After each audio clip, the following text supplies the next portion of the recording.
Please welcome Chief Technology Officer, Sony Group Corporation, Hiroaki Kitano.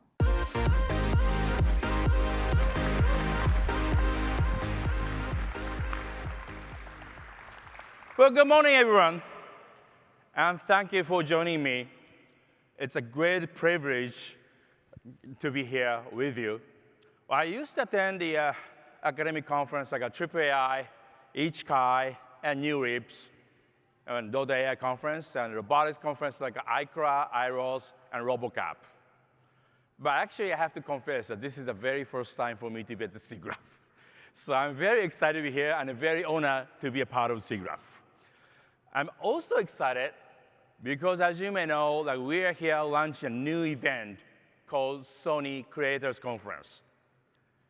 We want to showcase and explore what's possible at the intersection of creativity and technology across all types of entertainment in films, animation, games, and beyond.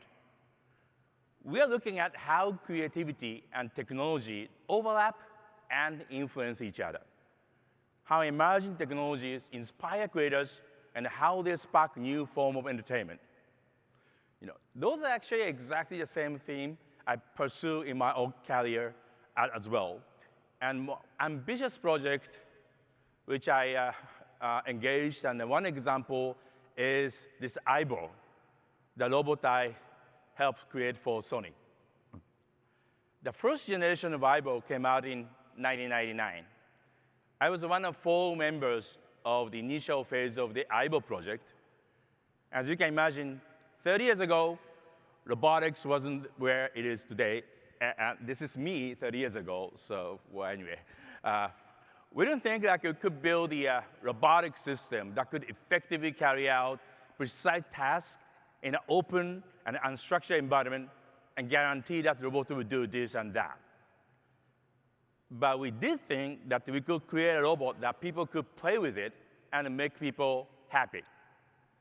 So we came up with the idea of an entertainment robot, and the problem is that we just couldn't figure out what it should look like. So one early prototype, we had a 6 leg.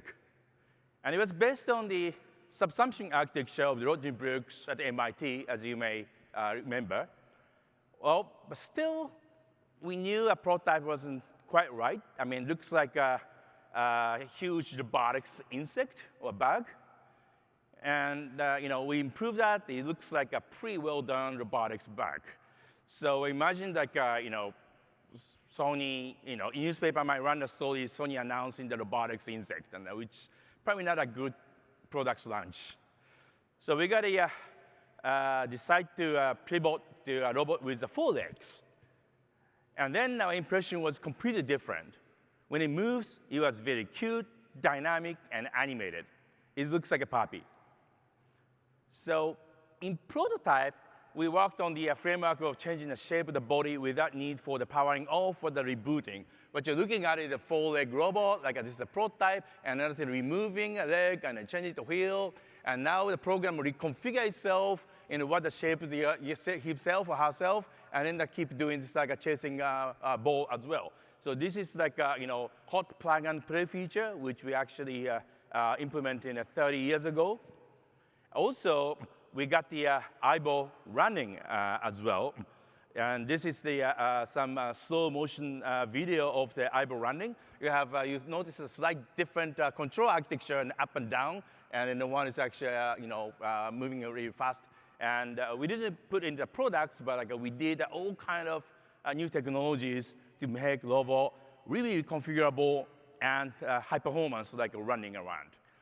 At the end, I was released with the cutting-edge technology such as distributed operating system, hot plug and play, and open standard interface, and other technologies. That was really the state of the art at the time.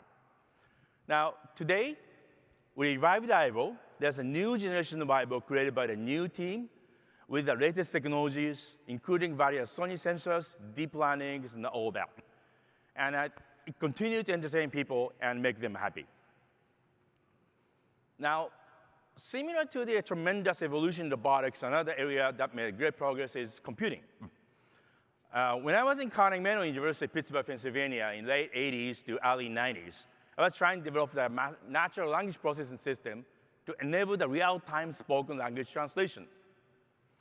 Now, at that time, instead of taking a traditional syntactical model, I decided to use a very large data set, a corpus of thousands of sentences with a spoken language trainer system, including a DARPA travel planning corpus as well. Some of you may aware of, back in the 90s, and developed a massive parallel computer to run it.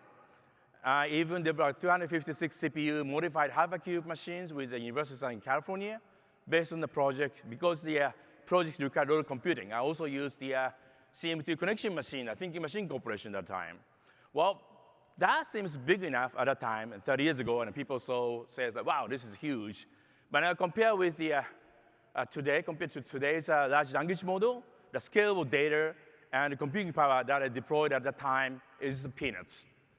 Today we're talking about terabytes of data and truly massive computing power. Well, I believe the data and computing power will play an essential role in next generation creativity and entertainment as well. They'll help creators to fully realize their visions. And because Sony is a side of creators, whenever we explore a new technology, our priority is to make sure they empower creativity in an ethical and responsible way. That will never change.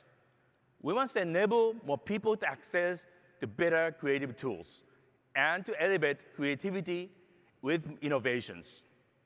To do this, one of the first steps, one of many things we did, one of the things we did, which is significant for us, was we created a new research organization 4 years ago. We called it Sony AI. The aim is to create cutting-edge technology of strategic importance. Now, above all, we're working to develop technology that unleash human imaginations and creativity. One of the first projects involved taking a new look at the PlayStation game Gran Turismo.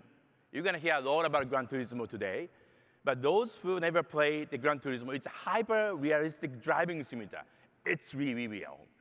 And the game gave us an opportunity to develop the superhuman agent that could learn to drive competitively from the scratch without much human interventions. So we wanted to develop an intelligent system capable of controlling simulated vehicle and push them to the limit in the competitive environment. And we hope to create an agent capable of competing with the best human drivers. What you're looking at is a scenery from the Gran Turismo, and then this is a training session as well, and this is a racing session actually. It's all the white one is like a human driving car. So Yamanaka is one of the best drivers in the world, and this is the red one, that's the orange one, the Sophie Orange. That is the autonomous agent we trained and we built.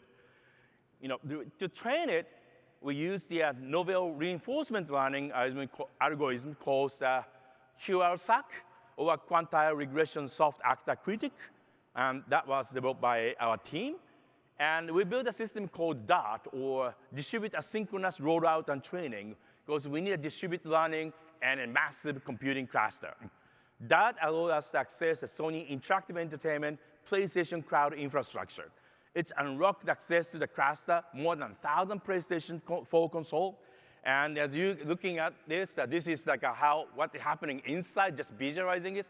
A lot of Gran Turismo, different play, different run, different race environment, different parameters of the autonomous agent, and they get the result. I mean, this is what's going on and behind the scene of the GT Sophie and the Gran Turismo autonomous agent. And to train an agent, we learned a lot from this project. And to train an agent, we developed a mixed scenario approach. Well, some of you might think that the so-called self-play, as used in DeepMind AlphaGo, may actually take care of that, enable the racing agent to compete against each other and get faster. We tried that. I found that doesn't work. So the reason is the agent trained with the self-play approach be less prepared for the against unpredicted human drivers' behavior. For example, well, minor mistake might cause the car to spin out, and your own car may be affected. What it may all mean that this autonomous agent car will be affected. You have to involve an accident, or you have to slow down at the corner. Okay, so this is affected by the human mistake. And that kind of scenario, the agent might get involved in the accident. And then racing is not zero-sum game. And that kind of event doesn't really happen very often. So we have to amplify that event and get the scenario so that the agent will be trained on that kind of scenario as well. And if you look at the, can you go back like one slide back? Like like one more. Yeah. So those actually is kind of example of the scenarios. For example, like this solo, it doesn't really work. Okay. I mean, this outside is actually overtake from the outside lane, and in the fake and inside, like opponent cars that kind of fake move, and you have to like overtake from the inside racing lane as well. So like this kind of scenario doesn't really happen very often in actual racing, and particularly if you do the self-play, it's kind of harder to actually get this kind of thing, and also like involved in a kind of mistake. And because like a self-play means like both agents get better and better. So this is likely to make mistake, but like in a human driver, people make mistake. Okay, so also, to compete, you need a continuous real-time decision making, and you need to follow the unwritten rule of sportsmanship. You can play next way, yeah. So what you're looking at is this is like a really competitive environment. You're gonna go aggressively to overtake an opponent car, competing cars, but still, you really have to adhere with the sportsmanship. So you can't really go too aggressive. And that's something we have to do with the kind of soft rules, and then something we actually managed to have agent to learn how to behave. Now, with the training, the GT Sophie learned to outperform human racers in the conventional racing tracks. It was really great. And we also tried a GT Sophie in the off-road environment or dirt environment to see how versatile the technology is. So this is like a scene from the dirt course, and we found out GT Sophie outperformed human drivers in this environment in a big margin, even more than on the conventional track. So this proved the versatility of the technology we built for this. One interesting thing we observed, though, is that the human player gets better and better with racing against GT Sophie. The reason is that the human learn from and get inspired the way GT Sophie drives. Then it quickly adapted and improved their skill. And I think this is a really amazing human creative capability. And we believe that kind of discovery can help us explore other dimensions of our creativity. And I think we can come up with a specific example of this case of the GT Sophies and the human driver has a different trajectory going into the curve and coming out. If this is the kind of actual racing scene, and this is a trajectory, you see the slight difference on the trajectory. Like, the GT Sophie come closer to the inside the driving lane, and they go outside and coming in very closely and apex. And then a human driver come touch inside and go to the outside racing lane. So, after this GT Sophie actually take a slightly different trajectory racing lane, from the best human drivers. And the human driver obviously noticed that. They adapted their tactical maneuver in all the curve entrance and exit, so the actual performance improved. I think this is really important that the technology we built is not really just outperforming humans, but human capability is improved by looking at this agent. So this is kind of interesting symbiosis that we need really capable agent to be able to improve the capability of the human being as well. So this is really interesting. And then all the detail of those technology has been published in the cover story of the February 22 issue of the Nature magazine. So you might want to take a look at it. Then this year, we released our racing agent for a month in the Gran Turismo 7 upgrade. So actually, the people can actually play against the GT Sophie. And the gamers around the world could enjoy the challenge of competing against superhuman racing agent. We'll build it, make the game more exciting and fun for players. Now, our research team is working hard to implement the permanent version of GT Sophie in the game. And they're also partnering with a number of PlayStation studios to develop new technology that enables game developers to create even more exciting experiences. Well, now the Sony's strengths in the technology extend into the real world as well. Sony is a global leader in imaging and sensing technology that capture the physical world with high precision. In value, over half of the world's image sensors are Sony brand. They used to be on the all sorts of camera. They are used in all sorts of cameras, from smartphone to cinematography, and they support your creative endeavor. Our unique intelligent vision sensor, IMX500, is equipped with the on-chip edge-side image processing capability to enable creative solutions. Understanding the real world through the advanced vision system opens a new avenue for all innovations. We also developed a new integrated computing platform to augment our vision sensing technology. It's called Atorius. And it's a full-stack software layer and cloud environment. And I think one of the things Sony can offer to the creators community is a range of technology, from the sensors to motion capture to production capability in the virtual space. When those technologies are combined, they'll reinforce each other, and they'll bring new possibilities for all kinds of creators. Well, in this way, we connect the real world with the virtual world. So like a real world, virtual world, and large-scale model to combine them together. And this double fly wheel is the core of the Sony technology that brings the interesting capability to creators and empower creators. Well, most recently, we announced a partnership with Raspberry Pi. Okay. I'll say one more thing, I guess. Here, this is the IMX500 mounted on the Raspberry Pi. And this is the compact and a versatile module for anyone to play with and come up with a range of applications of all kinds.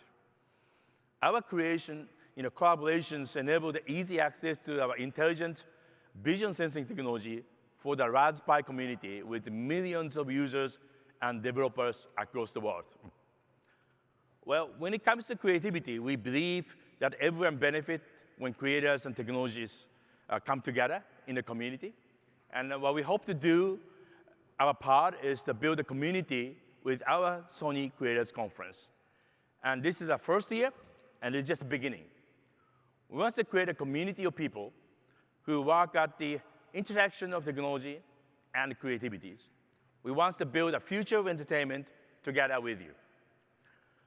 At Sony, we take the expansive view on the future creators. It's artists of all kinds, animators, graphic artists, filmmakers, musicians, and game developers. And it's also innovators, designers, entrepreneurs, engineers, and scientists, because they also create a future. We are all creators, and a creator is anybody who challenges the status quo to create something new. And Sony is a company of creators, and we are a creative entertainment company that makes game, music, film, animations, and more. Since we are creators ourselves, every technology we build is designed to empower creators of all kinds. We are here for creators. With that, I would like to invite some of the top creators across the Sony Group to talk about how technology impacts creativity. You learn about Spider-Man across the Spider-Verse with their groundbreaking animation style, and God of War with its epic storytelling. And you hear from the creators of Gran Turismo, which has been pushing the what possible in the computer graphics for 25 years. And you go behind the scene in upcoming feature film, Gran Turismo, which is based on the true story, and will be released in North America in a few weeks. Well, actually, a couple of days ago, I watched the preview, and that's a great movie. It's a story about the passions and obsessions and believe himself and make dream come true. You gotta watch it. It's good. Okay. Now, let me turn over to the stage to some incredible creators from across the Sony, and hope you enjoy learning how technology powers the creativity in their own work. Well, thank you very much. Please welcome Chief Technology Officer, Sony Pictures Imageworks, Mike Ford.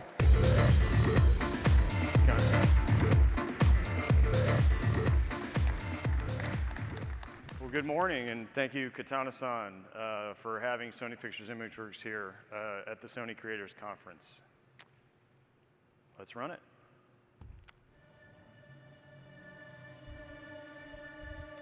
The push for creative exploration in feature and visual effects projects has challenged Sony Pictures Imageworks' team of creative and technical artists throughout its 30-plus year history.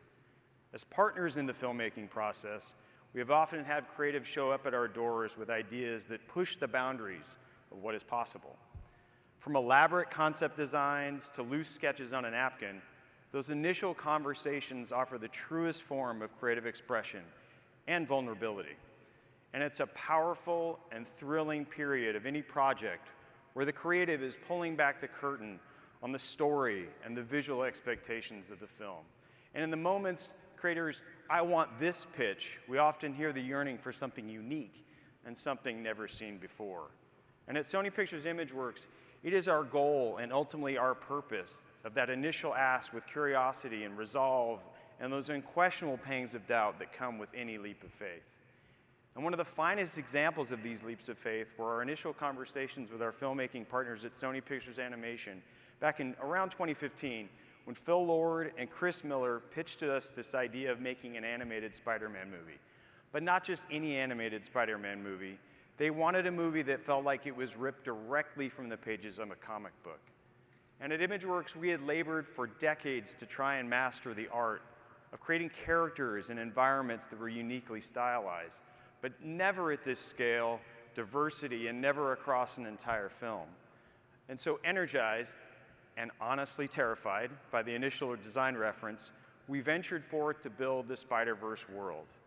So we really did. We started with the most complex object we could think of, a simple traffic cone.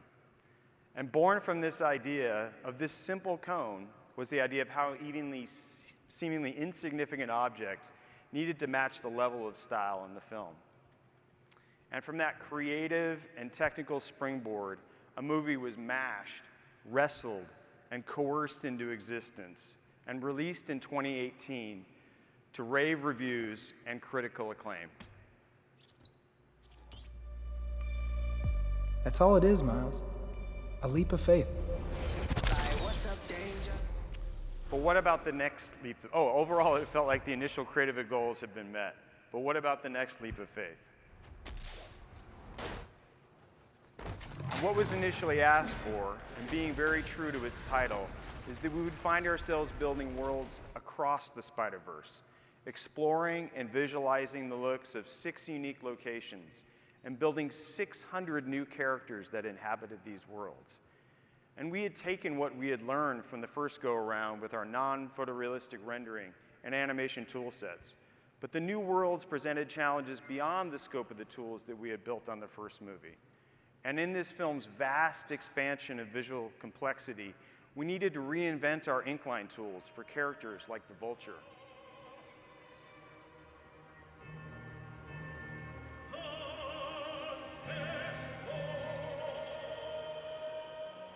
And we needed to find new ways to simulate brushes and moving watercolors for the reflective and mood-enhancing scenes in Gwen's world.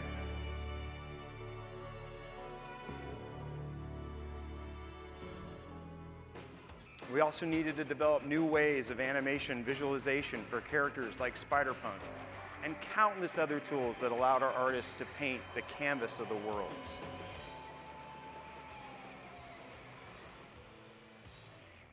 And in the end, we built more in-house Sony tools on this project than any other project in our history. And it is through this process of exploration and discovery, working alongside our talented software teams, brilliant artists, and demanding creative partners, that the spontaneous mix of art and technology is blended together. Films like Across the Spider-Verse challenge the assumptions of what is possible, push our technical capacity, and ultimately answer the creative yearning for something new, unique, and never seen before. Thank you. Please welcome Director, Product Development at Sony Santa Monica Studio, Meghan Morgan Juinio.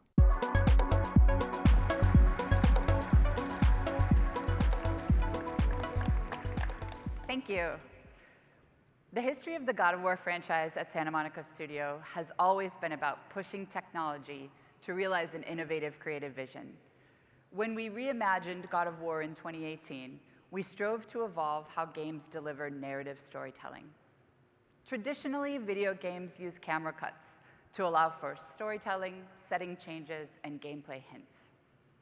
For God of War in 2018, our creative director, Cory Barlog's vision was to shoot the entire game in one shot. This pulled players into the action as if in a documentary and immersed them in the storyline.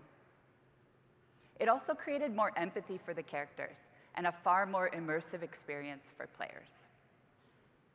To realize this vision, we partnered with the team at PlayStation Studios Visual Arts and PlayStation Studios Motion Capture to create a virtual camera setup and the corresponding technology to allow us to treat the camera like a physical object.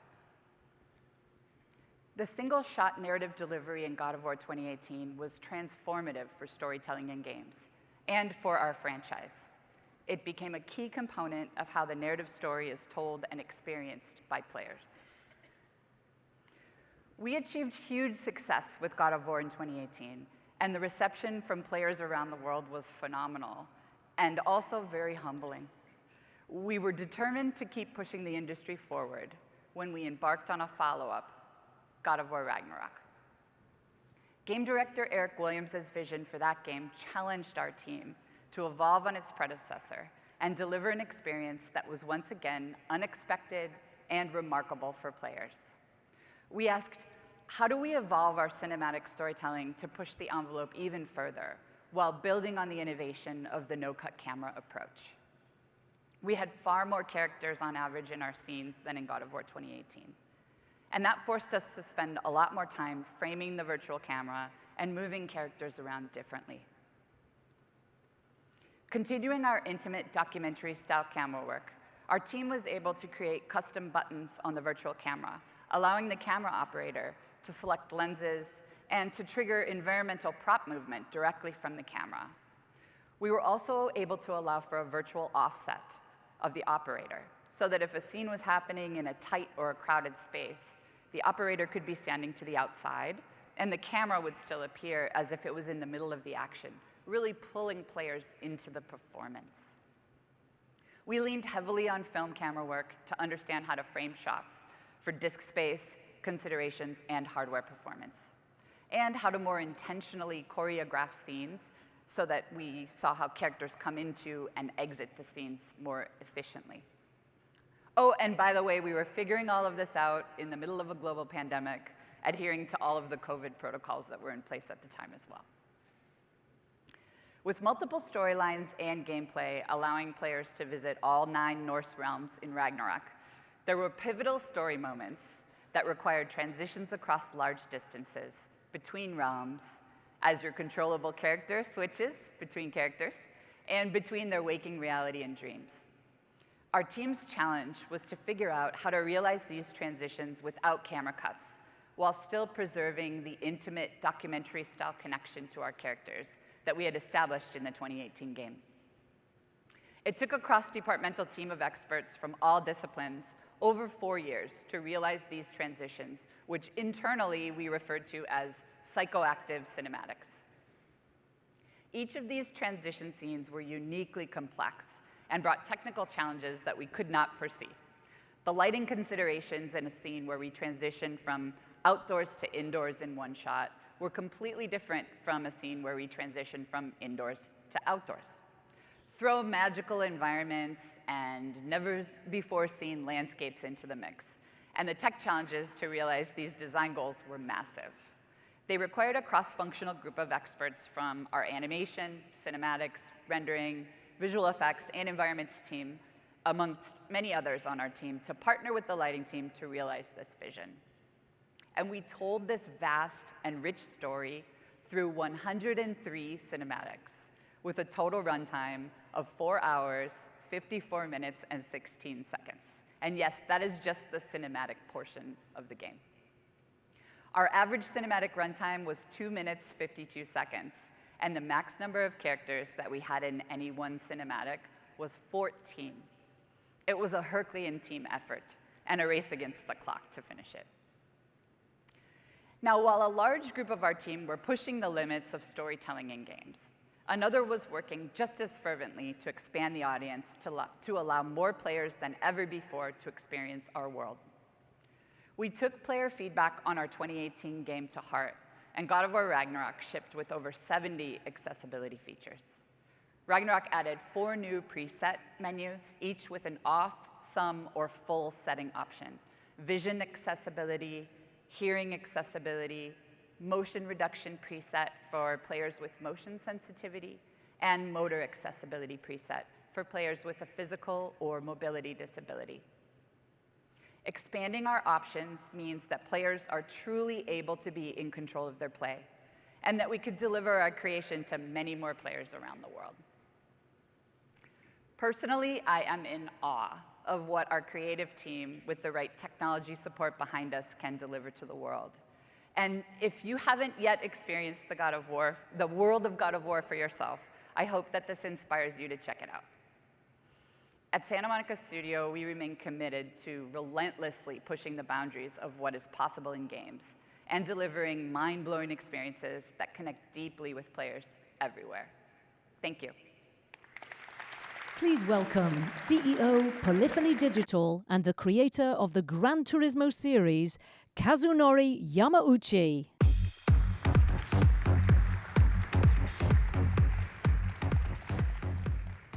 皆さんこんにちは。グランツーリスモのシリーズプロデューサー山内和則です。Hello everyone, I'm Kazunori Yamauchi, creator of the Gran Turismo series. グランツーリスモは過去25年間にわたって、プレイステーションで制作されているドライビングシミュレーターのシリーズですね。So Gran Turismo is a driving simulator series for the PlayStation with over 25 years of history. 今日は私たちの会社であるポリフォニーデジタルの、制作の哲学とグランツーリスモシリーズのリアリティの源泉、そのプロセスについてお話ししたいと思います。And today I will share with you the production philosophy of our company, Polyphony Digital, and the source of reality and its processes for the Gran Turismo series. はい、これが25年前、僕らが会社を設立した時に、掲げたテーゼです。世界の森羅万象を量子化し、計算可能な存在にすること。So this is the thesis we raised when we established the company 25 years ago, to quantify the universe and make it possible to calculate. このテーゼは25年経った今も変わっていません。今でも有効だと思っています。So, and this theme hasn't changed today, even 25 years from the beginning. 人類はいつも自然を観察することによって何らかの法則、洞察を得てきました。So humanity has always obtained certain laws and insights by observing nature. アリストテレスからアインシュタインまでの自然科学の手法を図式にするとこうなるでしょう。So from Aristotle to Einstein, if you were to illustrate the methodology of natural science, it would look something like this. 自然を徹底的に観察する。そしてその観察したものからアブダクションしてそこに隠された法則を見つける。So you observe nature thoroughly, and then you use abduction to find its hidden laws. はい、この自然科学の手法をちょっと僕らが行っているビデオゲームの手法に置き換えてみます。So we want to take this methodology of natural science and apply it to the way we develop video games. はい、これが僕らが普段ビデオゲームを作っている時のメソッドです。And this is the method that we use when we go through our day-to-day creation and production of our video game. いくつかのステージが増えていますけれども、グランツーリスモの制作のプロセスも実は自然科学のメソッドと全く同じです。So there are a few additional steps, but the process of development in Gran Turismo is actually the same as the methodology of natural science.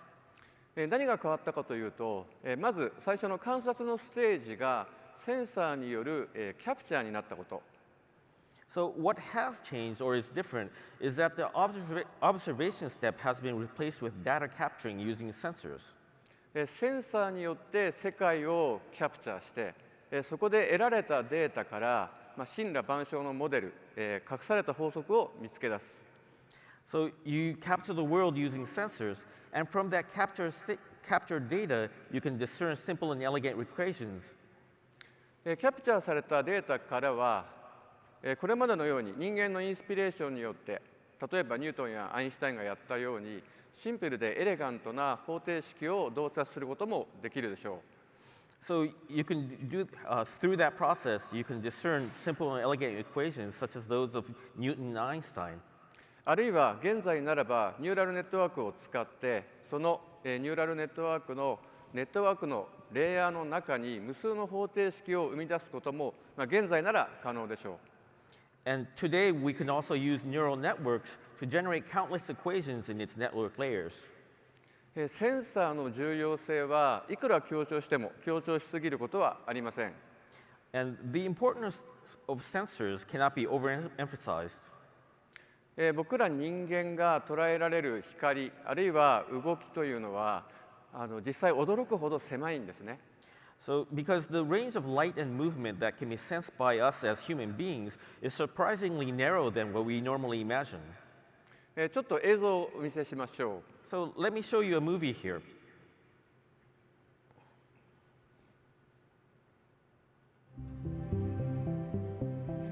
この映像は何かというと、世界初のタイムラプス映像です。So, this film is the world's first time-lapse image. タイムラプス映像がいつできたかというと、これ1896年です。And it was created back in 1896.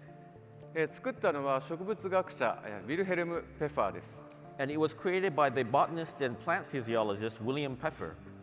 この1896年という年は実はリュミエール兄弟による世界初の映画の上映1895年の12月28日のパリだったわけですけれども、それから遅れることたった数ヶ月だったんですね。And the world's first movie by the Lumiere brothers was shown in Paris on December 28, 1895, but it was only a few months later that this movie technology was then applied to natural science and resulted in great advances in the field of botany. 生まれたばかりの映画の技術が自然科学にあっという間に応用されたわけです。So, the newly created movie technology was applied in botany almost immediately after it was released. この技術は植物学の分野にすごく大きな進展をもたらしました。And it created an amazing amount of advancement in the field of botany. これまでほとんど動きを捉えることができなかった植物の生き生きとした動きを、新たなテクノロジーである映画が可能にしたんですね。And active movements of plants, which had not been able to be recognized until then, was made possible to capture using this new movie technology. ソニーには多くのセンサーがあります。So, Sony produces many different types of sensors. 超高解像度のセンサー、あるいは超ハイダイナミックレンジのセンサー、そして物体の放線とマテリアルを同時に推定できる変更センサー、たくさんあります。So, Sony produces many different types of sensors, ultra high resolution sensors, ultra high dynamic range sensors, polarization sensors that can simultaneously measure the normal vector and material of an object. これらのセンサーが私たちに新たな洞察、あるいは自然界の法則を与えてくれます。And these sensors give us new insight into the laws of nature. 私たちが普段具体的にどんな政策を行っているのかを映像でご紹介しようと思います。So now let me introduce you to a video showing our production processes in detail. 観測や実験による発見的な手続きは自然科学の手法そのものです。The processes of discovery through observation and experimentation is actually exactly the same as the methodology of natural science.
はい、またこのチャートに戻ってきましたけれども、この、プロセス全体において重要なのは、モデルが計算された結果、つまり最終的な成果物が単なるアウトプットではなく、表現にまで昇華されている、それがすごく重要な点です。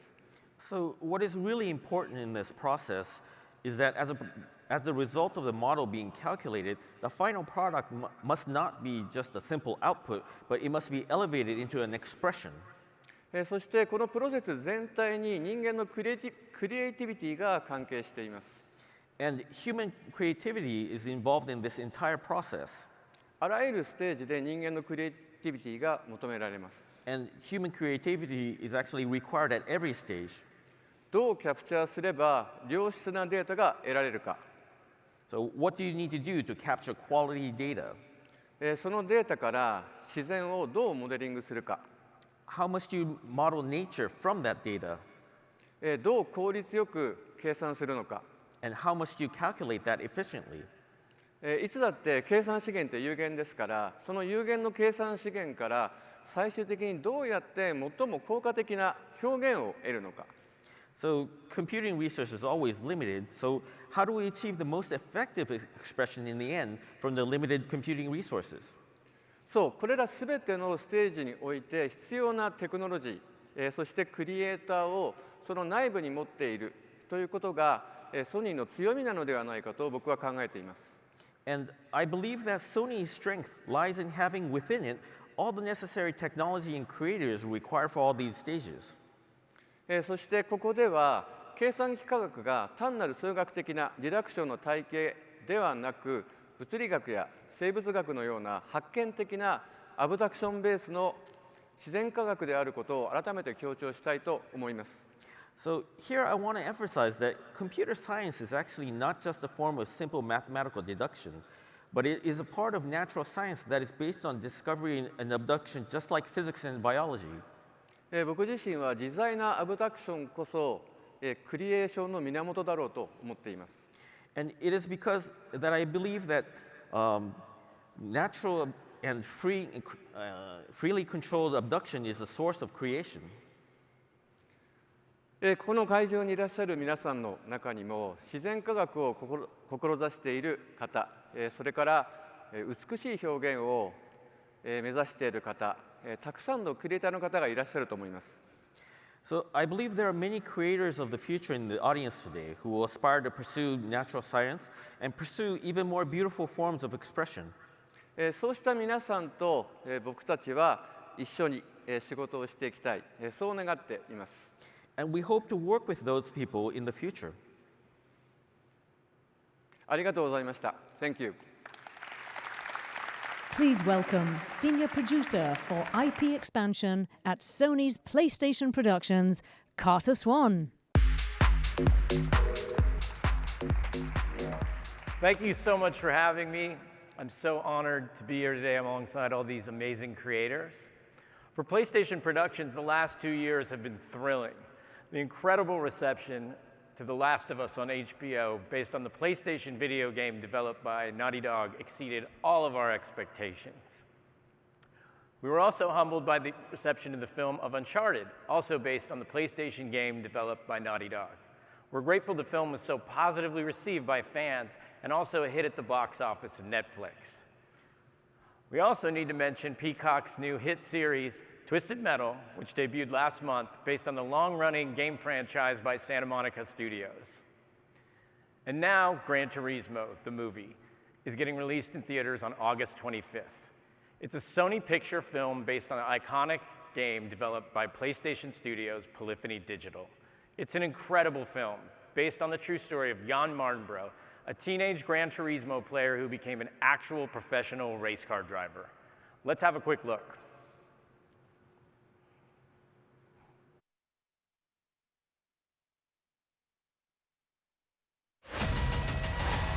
What are we gonna do? What are we gonna do? Oh, shut up! I'm not missing my race. Oh, I'm gonna puke. Don't pick up my dad's car. Yes, we're not going to jail! Oh, crap. Listen, son.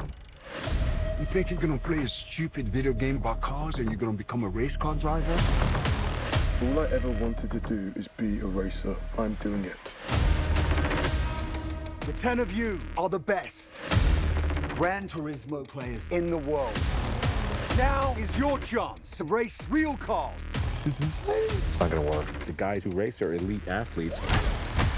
Your kids are scrawny little gamer kids. That's where you come in. You think you can do the impossible. I'm here to prove that you can't.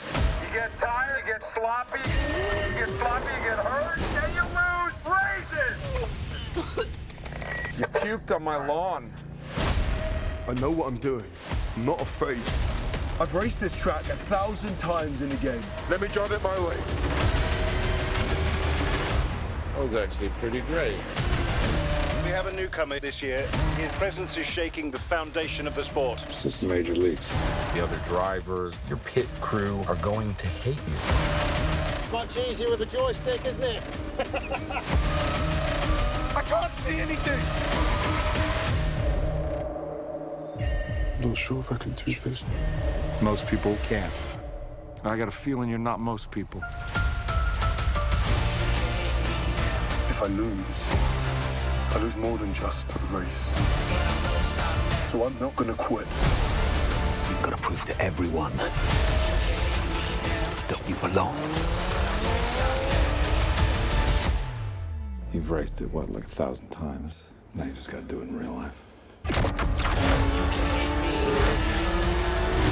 Gran Turismo, based on a true story. But I won't stop now.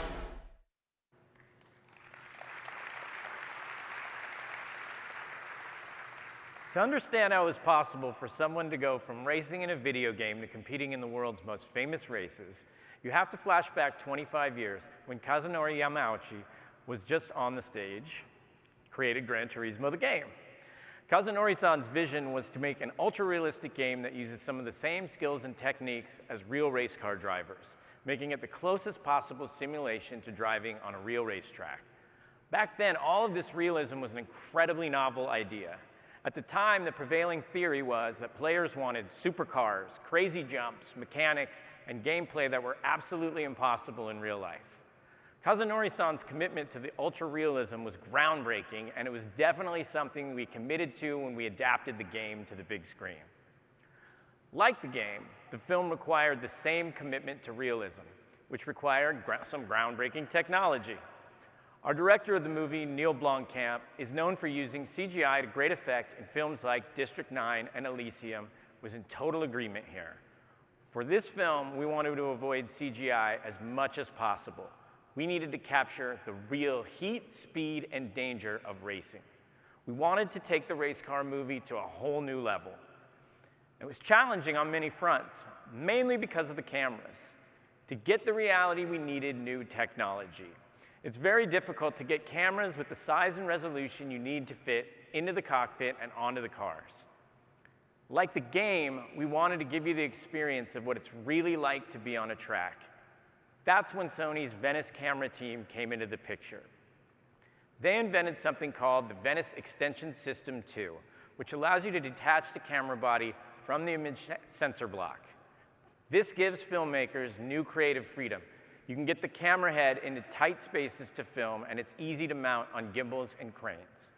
In our case, we could fit tiny but super high quality cameras right in the cockpit with the actor. The Venice Extension System let us capture the excitement of racing and the real effects of G-forces on actors. You're experiencing it with them. For an actor, it's not the same as if you're being towed behind a truck or on a stage sitting in front of a green screen. It's very challenging. And for the viewer watching in the theater, you can feel what the actors are going through. Here's a video to give you a better sense of how it all worked.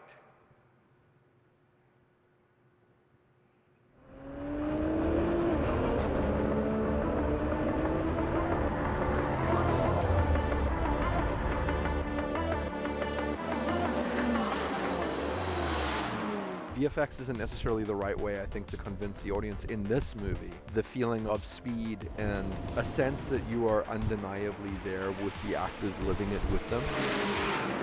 When Neil decided that his approach was going to be to shoot on the real racetracks with real cars driving at speed, the problem that we had to solve was how are we going to capture that in camera?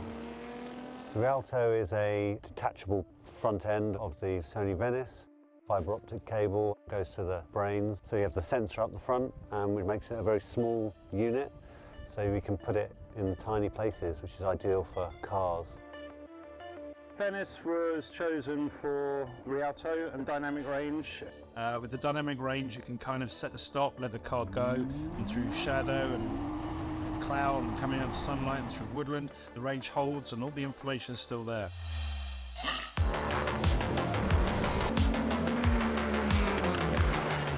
I love the sensor, I love the contrast, I love the saturation of the color.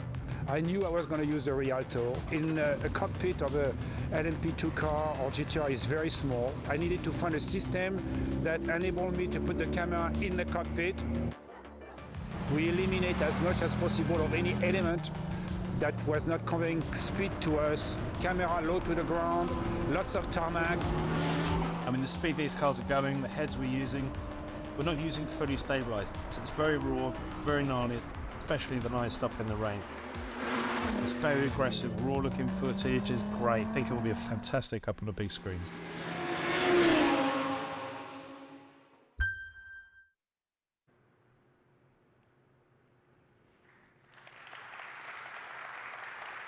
So that's how we did it. We shot a Sony movie based on a Sony PlayStation game using a Sony camera. So many different branches of Sony worked together on this. Sony Pictures, PlayStation Productions, our camera division, and of course, Polyphony Digital. All of us were single-minded in keeping the vision consistent, strong, and in making sure we honored the groundbreaking realism of car racing and that of the most successful franchise in PlayStation's history. I hope you all get to check out the movie soon when it opens August 25th. We're so proud of the film and the reality of racing we were able to create using all of these groundbreaking Sony technologies together. Thank you. And now, please welcome back to the stage all of our presenters.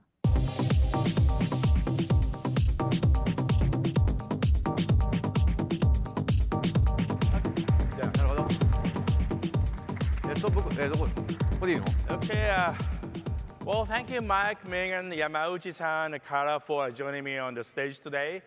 And I hope you've been able to demonstrate, Sony's commitment to build a technology that helps to realize your creative visions.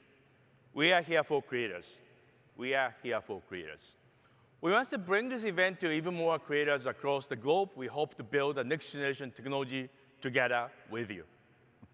Now, please also join us in room 511 for a series of talks from creators across Sony Group and up there. And thank you for listening and for being here and for creating. Let's work together to pioneer the future of creation. Thank you very much. Thank you all. Goodbye.